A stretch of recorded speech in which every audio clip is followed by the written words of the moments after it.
Good morning, good evening, good afternoon, and thank you for tuning in once again to my channel. What we're going to do today, since I did a memory lane segment a little while ago about, board games and things like that, I decided to do a part two, and we're going to discuss music. And we're going to talk about music from the 1970s and the 1980s, um, alongside, as you all know, Jan from New York City Saves Money is alongside with me again on this segment as well. Hi, Jan. Thank you Hi, for. Steve. Thanks for having me. You're welcome. I'm glad that you can, come aboard. Well, you know, because we've known each other, for a few years now, and you know, of course, you being born in my favorite year of the 1950s, which that's another, uh, you know, decade altogether, which we will cover that at another time. Um, you know, you, you were a teenager. If I'm not mistaken, you were a teenager, through the 1970s. Yes. When it comes to some of the music that was on the radio, or what you went out and bought, if you want to Sure. discuss. You know what? Hi, everybody. Hope everybody's doing well. Thanks for being here. You know what, Steve? Here's the thing that I'm so excited about sitting here right now. Because on my channel is mainly about frugality. Okay. Mhm. And I hardly get a chance to talk about music because music, as you know, is a huge part of my life. I come from a very musical family, as you know, factually, Yes, and I just happen to love music. That is how we met. That is how Steve and I met. We met in a music group years music group. ago. That's We'll right. talk about that decade of music, the 1960s, in the future. Right. However, today we're going to talk about the 70s, so I'm super excited about that. You know something? Music really is such a part of our lives. Did you ever notice that you associate memories of events and times with music? Like, for example, I could think of certain songs and I'm associating it with, oh, yeah, I was a senior in high school when that, let's say, for example, Elton John tune came out or Uh-huh. whatever. Music is such a vital and important time in our lives. And if you go through the series of the decade of songs in the 1970s, there is a total transformation of sound, of shifting of sound. Did you pick up the same vibrations like that? Did you notice that trending starting in the 70s, Steve? I did. Well, of course, you know, coming back to 1970. Um, if I'm not mistaken, I'm about to use one of your terms. There was a when you transitioned from the 69 into 70, there was a term that you like to use, something about the wind of change. Absolutely. Um, I do like that wind of change period in the 1970s at 1969, even though that's another decade, 69, 70, maybe even part of 71 as well. Yes. Um, everything was, by that point, music was trying to transform and find its way. You Yes. got to remember you were coming out of. There was a specific song, Steve, called No Time. Uh Okay. huh. Hmm. And if I'm not mistaken, that's by the Guess Who. Am I correct? Yes, that's Okay. right. So I remember this quite vividly. I was in like the sixth grade at that time. And sort of like, it's like in the 1960s, we went from pillbox hats to people burning the flag by the end of the decade. I'm not kidding you. That's my recollection. So Mhm. pillbox hat, white gloves, fancy stuff. And then at the end of the decade, political changes were on the way. So political changes were on the way at the end of the 60s. And there was the women's lib movement going on. Shows like controversial TV shows, and this song, No Time for Me, resonated to me as a child in the sixth grade back in late 1969, early 1970. No Mhm. Time by the Guess Who. Mhm. It just felt like something is going on. And I'm a kid at that point.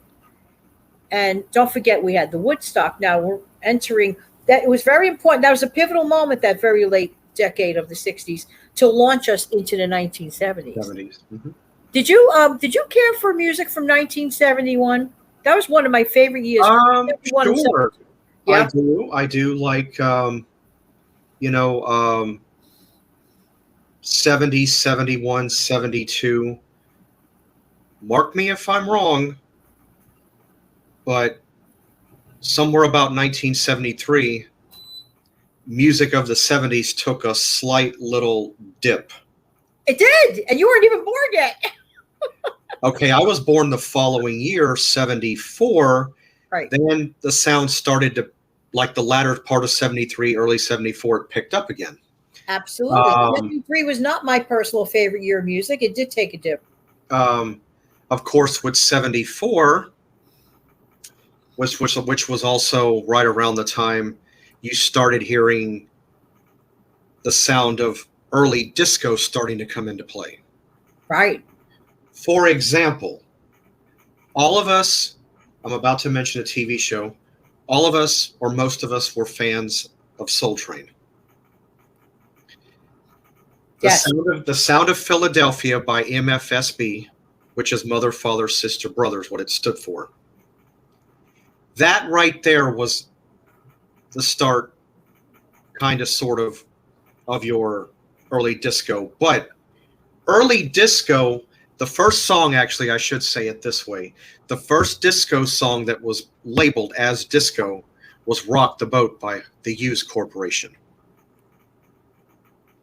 That was considered the very first disco song. But I myself, I'll go along with that. But what about The Sound of Philadelphia, Rock Your Baby by George McRae? That had disco elements in it. This would have to be the very latter part of 73, maybe going into 74. There was a black group called The Intruders. Yeah. And they had a song called I'll Always Love My Mom. Oh, I love that too. If you listen to that song musically, not the not the lyrics, but the music, you hear a little bit of early disco even in that. You do. You do. And another one that has the early disco is The Love I Lost by Harold Melvin and the Blue Notes. Love. So, do you remember the song? Now, this is reverting back to the 60s. There were little hints of embryonic disco, if we're not mistaken, yes, in the song, the original song, Everlasting Love. Because that's how the other guy, what's his name, did turn it into full-blown disco in the 70s. I can't remember. Carl Carlton. Carl Carlton, yes. Many people do not know that song was a covered tune. Right. The one that everybody's familiar with. They don't know that. The one in the 60s, there were,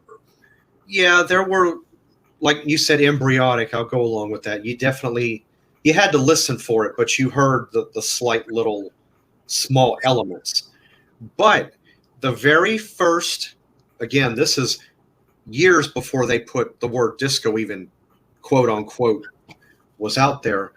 The very first song that had disco element like in it was You Keep Me Hanging On by the Yes. Sometimes I like to think that, again, another decade, I like to think some music of the 1960s is what helped shaped and developed the disco sound. Oh, absolutely. Those early little hints, a little hint there, a little hint there. It launched itself out. So I have a question for you, Steve. Would you say, what year during the 1970s, in your opinion, was the height of the disco era? Well, all right. I may give you a different answer, but in the mainstream world, yes, with everything that went on, 1978 was the year that disco hit its highest mark, with Thank God It's Friday, Saturday Night Fever, everything. It just so much, everything just rang disco, disco, disco. I personally, but this is just me. What do I know? I like to think disco probably hit its mark probably about 77, a little bit before, Yeah. but that's me. No, I live. You were like a toddler, and it's amazing that you knew all that. I lived through it as a teenager, and totally 100% agree because I went to see Saturday Night Fever. Actually launched, I believe, was something like the very last month of '77 or the first week of '78, Uh-huh. and like near the holidays, they always try to launch new movies. And I went to it. I definitely went to it to see it in the theater. And of course, you know what happened with the Bee Gees. The Bee Gees transformed completely. They morphed from the original Bee Gees of the '60s and '70s, early '70s, into this like. I mean, some people enjoyed it. It was a huge hit. The album was a huge hit. Yeah. Saturday Night Fever album. Um, But there was so much more to the '70s than the launching of disco. I right, love my Elton, for example. right. Absolutely, and he transformed completely. Yeah, Right from that '69, those early songs yeah, like he did. Comfort and all that. Right. He converted and then then later in, toward I guess toward like 72, 73, when Honky Cat, Rocky Right. Man, then he decided to go for those big glasses. Remember, Right.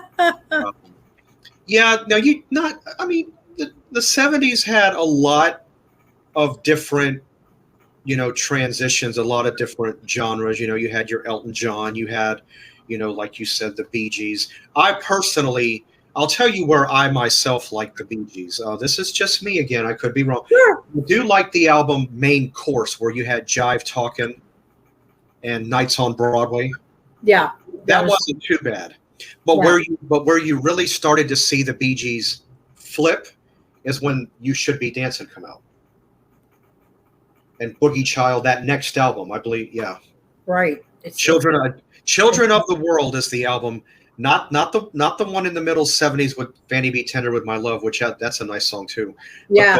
But the one after it with You Should Be Dancing, Boogie Child, that album on is where they really went the disco again. Coming back to that for a minute, but no, you had other types of music. You had Helen Reddy. Right. Let's see, of course you had your Led Zeppelin, you had your Absolutely. Kansas, you had your Boston, Bad Company, to name a few rock Right. bands. Um, Meatloaf was coming out towards the end. ELO. Meatloaf is in there. Styx, Yeah. Queen. Don't let me forget Queen. They were in there. That's right. If they weren't there, you wouldn't have Bohemian Rhapsody, which is No. another story within itself. A You're lot not of kidding. people tend to get that song mixed up in their mind. Now, mind you, decades later, 92, I believe it was, you have this movie come out, Wayne's World. Everybody, oh, this is such a great new song, that Bohemian Rhapsody. No, at the time, I knew that. No, I'm sorry to tell you, the song at the time was about 16 years old. That's right. My daughter was like into it. She goes, "How do you know that song?" This is back in '92. She was an early teenager. I'm singing every word, everything word for it. How do you know that song, Mom? I said, "No. The question is, how do you know that You song?" know it, right? I said, "This is the exact song. I never heard of a hit become a hit again of its original self. I never heard of that." Yeah. And they tried to do it for a third time not that long ago, a few years ago, if you recall. Yeah. No, that happens. There are songs that will come out and they don't do that well, and then they'll bring it back. Okay, here's a good example.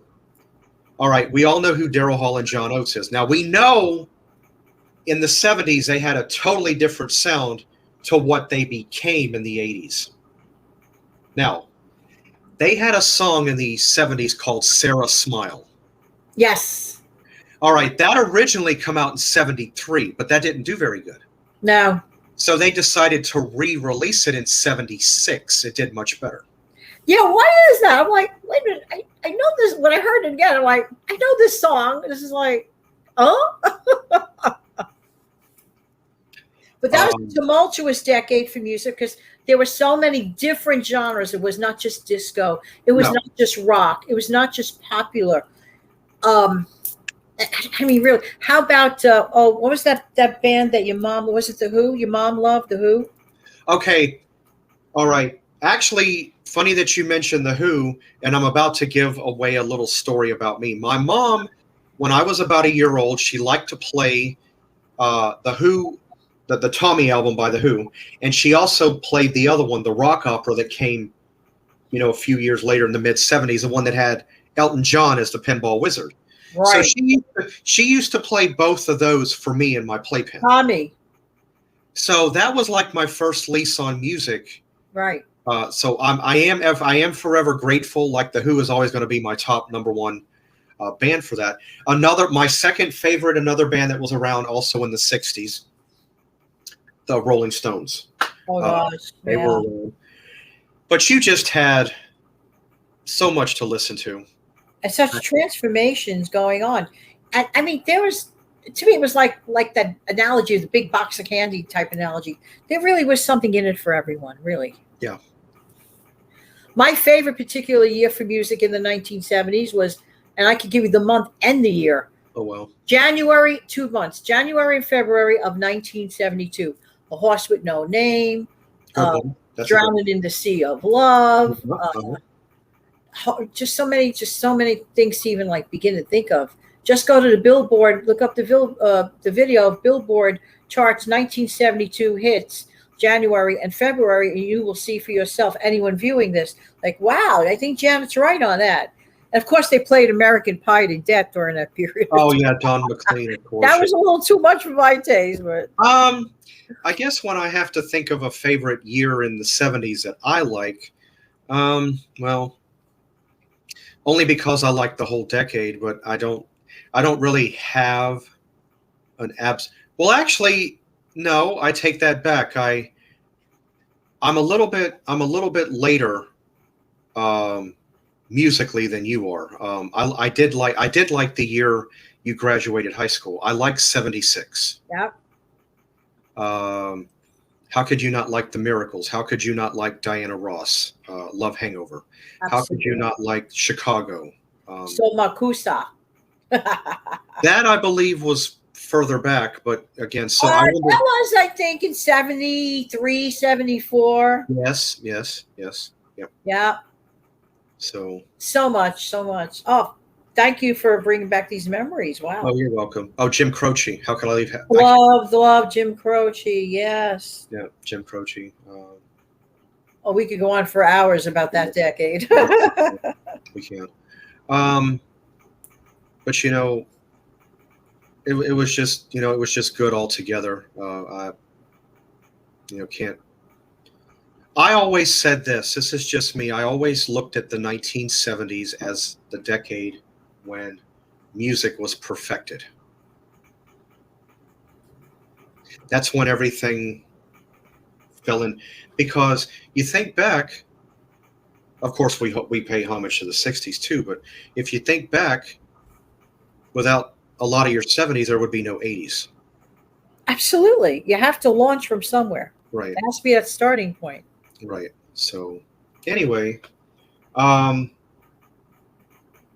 glad we were able to come and talk about the '70s. It was fun. Yeah. Glad you could so much. come aboard. Thanks everybody for viewing. Yeah, absolutely. Again, just want to mention thank you for tuning in. Thank you for watching this. Decided to try the music thing. I wanted to do a part 2. I'm glad I did that. And Steve, I have a request to jump in 1 second. I'm going to look at the camera. Okay. Right. I'm going to ask anybody viewing this, if you know someone that loves music, that likes to reminisce. Steve has got this thing going on with the, scrolling down memory lane type thing. And we, talk about different subject matters. This is something very worthwhile to share. Share these videos. Yes, absolutely. So, again, I'm glad you were able to come aboard. I thought because it was the '70s, couldn't think of a better person to have aboard. Thank you so much. I so appreciate it. Okay. All right. So I just want to say thank you for tuning in. Check out Janet's channel. Wonderful content. I think you'll like it. Uh, my channel is at random. Feel free to go back and look at other stuff, but definitely check out Janet's channel. She focuses around frugality and grocery stores and things like that.